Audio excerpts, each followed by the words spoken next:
Many magnificent materials manifest their malleability before the momatic warrior.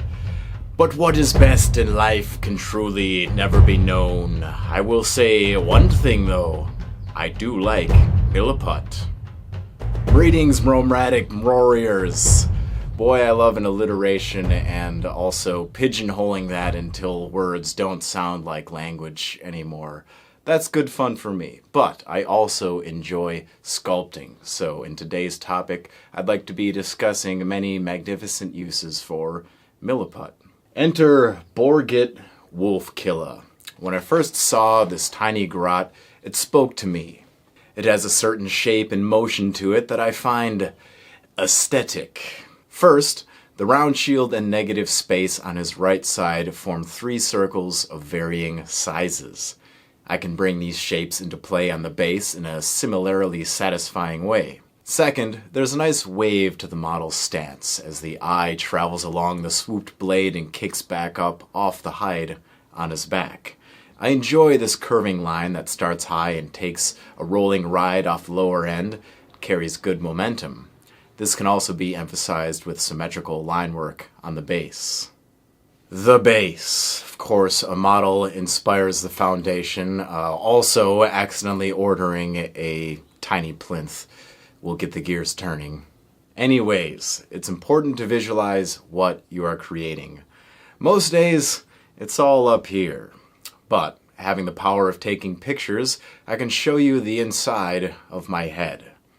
This is my idea. It may not last and will probably change, but this is good for idea farming. Taking a second examination of your idea through sketching or research is marked in the book of 1,000 improvements. Learn it well. But what will it be made of? Well, I'm glad that you asked because the answer is in this video. It's Milliput. Milliput is something that I've been working with a lot lately. You've probably seen this yellow putty show up on previous projects of mine. But yeah, I've picked up a lot of kind of working tricks and tips that I'd like to share on this popular putty. So, let's get into it. It all begins with a lump of Milliput. Shapeless, nameless, but with all the potential to become a star. Or to become a dwarven ruin, buried in the sand of time immeasurable, painted in acrylic, living beyond its artisan and waiting for the inevitable heat death of the universe. The stone waits.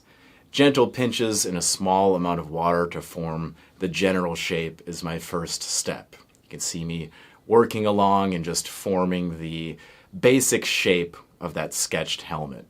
Milliput is a ceramic-based putty, so adding water will produce a layer of slip on the upper level and a finer finish when dry.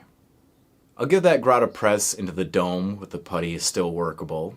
I'm always using water as a lubricant here. The peg on his foot has been dipped in water and then fitted into place.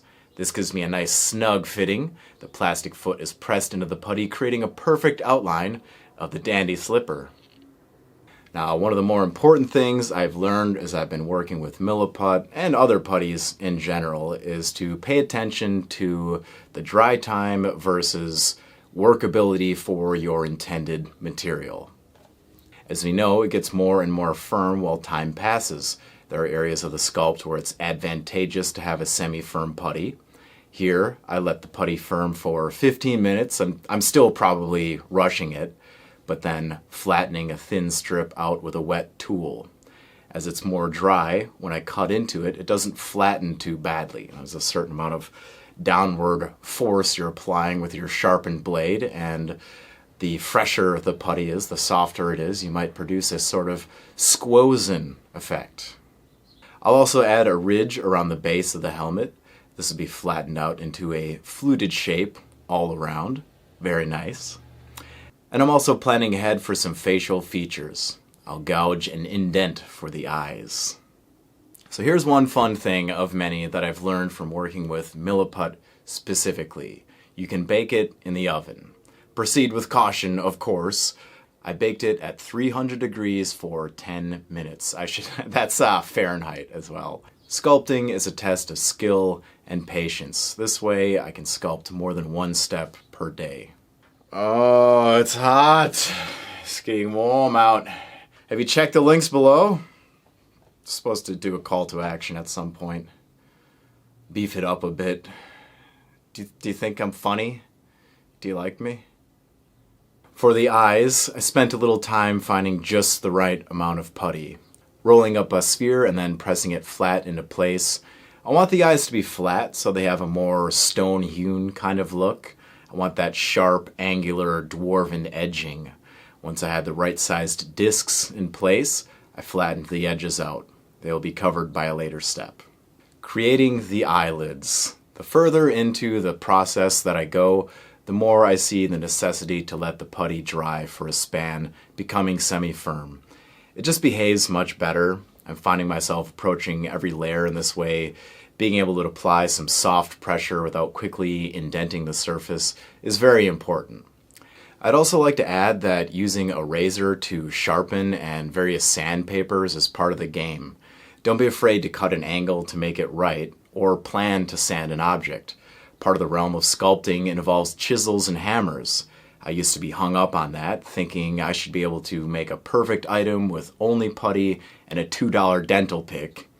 I still am, but I've learned the value of the after treatment. Now for those cheekbones. We must recreate the angular bone structure of a hardy mountain race. It's more of the same as you've seen. The putty has been drying for a little while, but I want to point out the motto of proper planning. Just like the painting process works from inside out, as you sculpt, you're covering a support structure. I thought the eyes looked funny and Muppet-like, but had to see it through. Knowing all the while that those heavy lids would look better with a thick bone structure around them. Oh, and hey, it's time for another cool tip. You can use isopropyl alcohol to smooth out your Milliput. Sometimes, when I'm using my fingers more, there can be some fingerprints left behind. A thin layer of alcohol will melt that down and erase any evidence you were ever in that museum touching that sculpt. It's not very necessary on this stage in this particular model, but it's worth mentioning.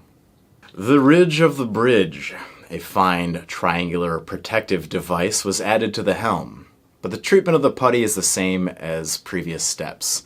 I did like using the flat metal tool to create that perfect angle. Probably not necessary, but I'm having fun and I do like sculpting.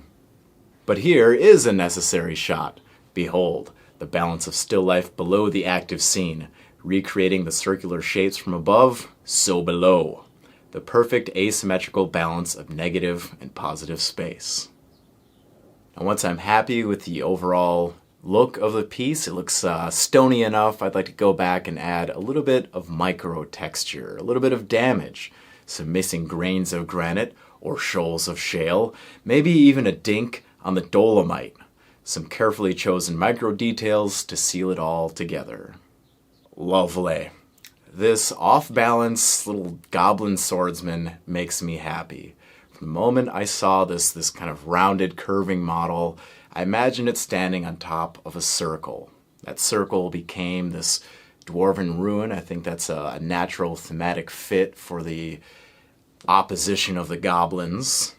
But I feel great about this one. There's a level of simplicity, motion, and fine carrying composition that went into this. So yeah, it just feels very strongly. I'm not sure exactly how I'd like to color it in quite yet. The army book does dictate a certain scheme. It'll have a black robe, but what you do with that color black, you have many options. So I hope you enjoyed this video. I had a lot of fun making it. It's always nice to break away from painting and get beneath that and show the creative process before we paint the world. So let me know how you feel. I almost nailed that. So let me know how you feel in the comments section down below. I'm happy to hear from you, and I never get tired of saying that. So I'll talk to you down there. Until the next time we meet again, my friend, on down that chromatic trail, remain unchained.